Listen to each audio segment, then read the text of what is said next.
So, hi guys! Welcome! Yes, meron kami ditong bagong air fryer. Tatry namin siya. Pa-plug natin. Tapos, ganyan lang yung pag-on niya. Pa-press mo yung ilaw. Charis. Tapos, i-press mo yan. Tapos, isi-set mo lang kung ano yung gusto mo. Either fries or basta maraming settings dyan. Yan. Chicken yung kasi fried chicken yung gagawin namin. So, start mo lang. Then, ayan, nakalagay na yung chicken. Oo, nilagay na namin yung chicken.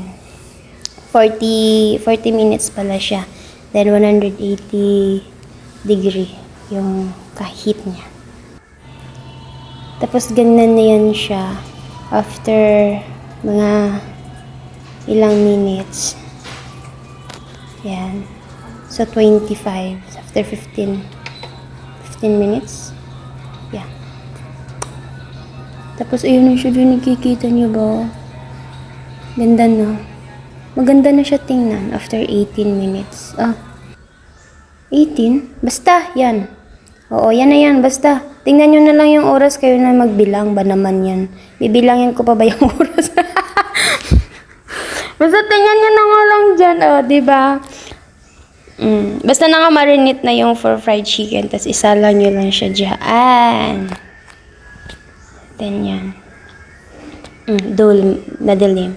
Tapos binaliktad ko pala siya. Para fair yung kulay niya. And then yung pagkaluto niya, guys. So ibaliktad mo lang. Oo, baliktad.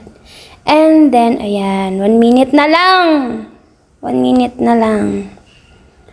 See, 1 minute na lang. O, diba? Parang tunay.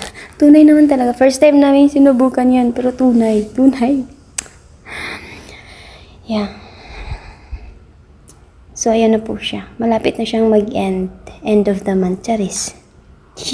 Pero nakulangan kami sa kulay niya. Sa pagkaluto niya. So, dinagdagan namin ng mga 6 minutes. So, yan. And pag off, ganyan lang. And then, open mo siya. And wow. Kita nyo ba yung sa ibabaw niya? Sa ilalim. Yan, yung oil. Tapos, kinuha na siya. Oo. Tapos, kakainin na siya. After kinuha, syempre, kakainin siya. Diba? Oh, na-off pa nga yung ilaw. Ayan. Close. Slowly.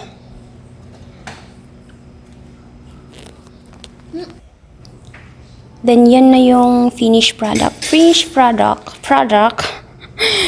niya. Masarap yan, guys. Try nyo na. Try. O, ganun na yun. First time namin ginawa yung air fryer. Bye!